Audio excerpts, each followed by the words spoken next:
भाई अनिल चौधरी जी, सम्मानित अध्यक्ष दिल्ली प्रदेश,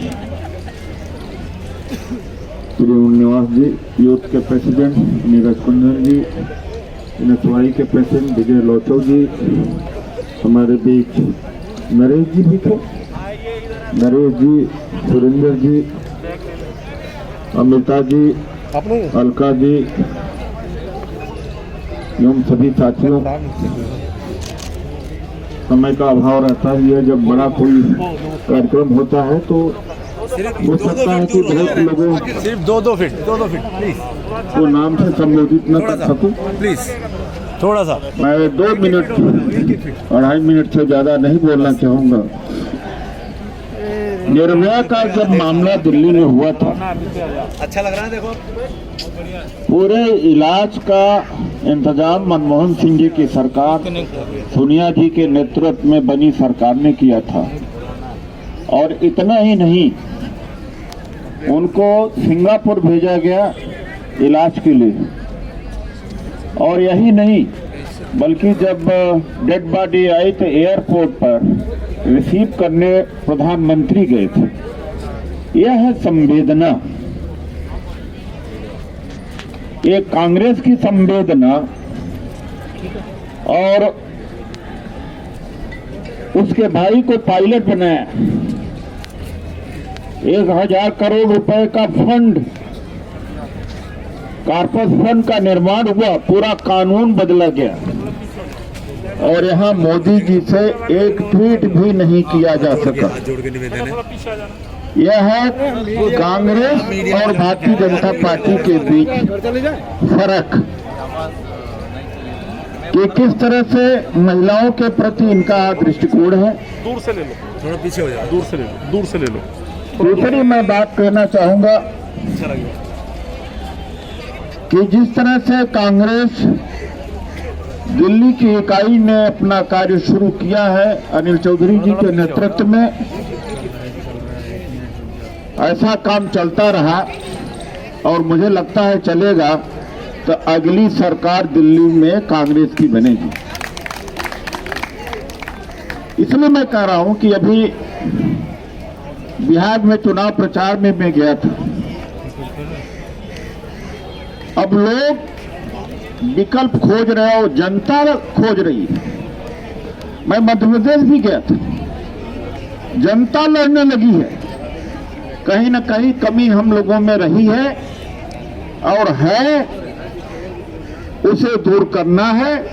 आप सब लोग फील्ड में उतर जाएं, जनता तैयार है। 2024 में इनकी वही हालत होगी जो बिहार में जिस तरह से हर जगह जूते फूके जा रहे हैं, मोदी जी की रैलियां फ्लॉप जा रही और इनके स्टार प्रचारक योगी की सभा होने नहीं पा रहे। मैं खुद जब 18-19 तारीख को गया है स्टार प्रचारक, तो बड़ा मायूसी सा लग रहा था। लेकिन चूंकि कार्यकर्ता हमारे हर जिले में है, हमें 1-1.5 महीने से ही पता लग रहा था कि जनता बड़ी खिलाफ है। और अचानक इतना बड़ा उभार आया है भारत की राजनीति में। ऐसा अचानक परिवर्तन बहुत ही कम देखने को मिले। 18-19 तारीख तक तेजस्वी यादव का स्टारडम नहीं नजर आ रहा था, जनता ने बना दिया। तो जनता तैयार है राहुल गांधी जी को प्राइम मिनिस्टर बनाने के लिए, अनिल चौधरी जी को मुख्यमंत्री बनाने के लिए। मैं उत्साह के लिए नहीं कह रहा हूं, मैं भी लोगों के बीच में ही रहता हूं, रात दिन रहता हूं, लाखों लोगों के बीच में रहता हूं। इस तरह की भावना है विजय ब्रज जी, इस तरह की भावना है। अब उसको कैसे ऑर्गेनाइज किया जाए और लीड लिया जाए, जनता इंतजार कर रही है हमारा। और कांग्रेस के अलावा कोई विकल्प हो नहीं सकता। ये जो अरविंद केजरीवाल की सरकार है, इसको गिरने में समय नहीं लगेगा। जिन लोगों ने वोट दे दिया था अप्रैल मई तक उन्हें पता लग गया कि ये बीजेपी की बी टीम थी, लेकिन तब तक लोग वोट दे चुके थे और हम विकल्प नहीं थे। तो परिस्थितियों का निर्माण हो रहा। कई बार परिस्थितियां निर्मित करती है नेता को। जिस तरह से बिहार के अंदर निर्मित किया आरजेडी का लीडरशिप, परिस्थितियां थी, किसी को नहीं पता थी। तो आज केवल बिहार में ऐसी परिस्थितियां ही नहीं है, दिल्ली में भी हैं। मैं तो सांसद रहा, मैं जानता हूं इतना लूटा जाता है कारपोरेशन में। और मिस्टर मोदी का जो स्टाइल है झूठ बोलना, मूर्ख बनाना, मुझे नहीं लगता कि दुनिया में इतना झूठा आदमी कभी कोई पैदा हुआ होगा या आगे होगा भी। मैं पार्टी के अंदर रह करके मैं खुद कहता था कि इससे बड़ा झूठा कोई आदमी हो नहीं सकता। कारपोरेशन का चुनाव कैसे जीता? जो सारे पुराने काउंसिलर थे सबका टिकट काट दिया, कहा देखो सारे नालायक थे, अब हम नए दे रहे हैं। तो मेरी जो लोकसभा सुरेंद्र जी हैं यहाँ पर, क्या जानते हैं सर, वहां पर वो सांसद कोई नए सांसद है तो लोग मेरे पास बहुत आते हैं। आज भी चाहूं तो 10,000 20,000 की सभा कर सकता हूं। जब भी अब जनता महसूस कर गई है कि मुझमें और में क्या अंतर है, आप जानते हैं। लेकिन क्या उस सांसद से खिलाफत करते? हमने कहा भाई सांसद की खिलाफत क्यों करते हो? वोट आपने मोदी को दिया है, सांसद को तो नहीं दिया है। और अगले चुनाव में कहेंगे नालायक था, देखो मैं नया दे रहा हूं। ये मूर्ख बनाने का काम, यानी सारी गलती कार्यकर्ताओं के ऊपर डाल देना, जिस तरह से कारपोरेशन के चुनाव में किया। कारपोरेशन के चुनाव में कहीं से किसी तरह से बीजेपी की वापसी लग ही नहीं रही थी, लेकिन एक धोखा, झूठ बोला कि सारे जितने काउंसलर थे सबको हम बदल रहे हैं, सब चोर थे, मैं अब ईमानदार दे रहा हूं। तो जनता फिर से, भोली भाली जनता फंस गई। और ये महाचोर है, चूंकि ये इनके पेट जो है भरे नहीं थे, इतने बड़े चोर हैं कि मैं वहां पर विंडो खिड़की का पैसा अलग है, दरवाजे का अलग है, ऊपर के छत का लेंटल, सबका जितना अवैध निर्माण है सबके लिए अलग अलग पैसा फिक्स है। तो साथियों यकीन करो कि अब देश तैयार हो गया है और जहां भी ढंग से काम होगा वहां कांग्रेस लौटेगी और यहां भी लौटेगी। जमीन पर ये चीज हो चुकी है। तो महिलाओं के बारे में एक अपराधी पत्रकार के साथ में यहां पर धरना दे रहे हैं। सैकड़ों पत्रकार मारे गए,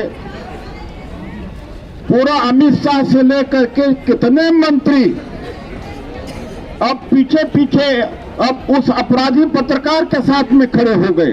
अरे वो क्या पत्रकार नहीं थे क्या? जिस पत्रकार ने हत्या करी, सुसाइड नोट में 5 करोड़ 40 लाख नहीं दिया और वो लोग मर गए, चूंकि वो देनदारी नहीं दे पा रहे थे, और उसे गिरफ्तार किया जाता है तो कहते हैं प्रेस की स्वतंत्रता के ऊपर हमला है। तो जितने अपराधी काम होते हैं, चाहे अलीगढ़ हाथरस का रहा, उस सांसद मिलने गया जेल में, वहां पर सवर्णों की मीटिंग हुई उसी गांव में, मोदी और योगी के ही बिरादरी के डायरेक्टर जनरल पुलिस, एसपी मारने वाले भी बिरादरी के, और उसके खिलाफ जब कार्रवाई शुरू हुई आरोपियों के खिलाफ तो पंचायत बुलाई गई। तो जितने देश में अपराध हो रहे हैं वो सब के साथ बीजेपी आरएसएस खड़ा हो जाती है सीना तान करके। मुझे तो आश्चर्य होता है कि शर्म नहीं आती। कल जिस अपराधी को गिरफ्तार किया गया बंबई से, जो 2 लोगों के हत्या का, संगीन हत्या का अपराधी है, उसके साथ में पूरी सरकार खड़ी हो गई। हम लोग भी कहीं गलती करते हैं, सोशल मीडिया पर भी हम लोग एक्टिव नहीं होते। अनिल जी मेरे बारे में तो इन्होंने क्या किया कि मुझे कांग्रेस का राष्ट्रीय अध्यक्ष घोषित कर दिया और एक हफ्ते ट्विटर पर ट्रेंड चलाए, इतने धूर्त हैं कि hashtag doctor Udit Raj Congress president for Congress president, उससे काम नहीं चला। नोएडा पर बहुत बड़ा होर्डिंग रात में लगा दिया कि ये कांग्रेस के राष्ट्रीय अध्यक्ष है। इस हद तक यह गंदगी करते हैं। चूंकि मैं भिड़ने वाला आदमी हूँ, इनके बीच में रहा तो भी भिड़ा, आज भी भिड़ा, इसलिए तुम जितना गाली देना हो दो, आपको इस गाली सहने की ताकत होनी चाहिए। हमारे लोग संयम बरतते, सज्जन लोग, ये केवल गाली देते, माँ बहन की क्या क्या नहीं करते हैं। गाली दे दे करके जो सज्जन अच्छे लोग थे उनको सोशल मीडिया से भगा दिया और डिमोरलाइज करते हैं। तो आपको भी इनको जवाब तो देना पड़ेगा। इस गंदगी तक ये उतरते हैं जिसका आप कोई अंदाज नहीं लगा सकते। तो ये मोदी जी हैं, ये ट्वीट नहीं कर सकते। ये प्रधानमंत्री मनमोहन सिंह जी थे, सोनिया जी थे, जो कि डेड बॉडी को रिसीव करने गए, बेटे को पायलट बनाया और क्रिमेशन ग्राउंड तक गए, सिंगापुर में इलाज कराया, और यहाँ तो आरोपियों की मदद करने वाले मिस्टर मोदी और योगी यहाँ आरोपियों की मदद कर रहे हैं। ये जमीन और आसमान का फर्क है। धन्यवाद। आप बड़ी संख्या में आज आए और इस तरह से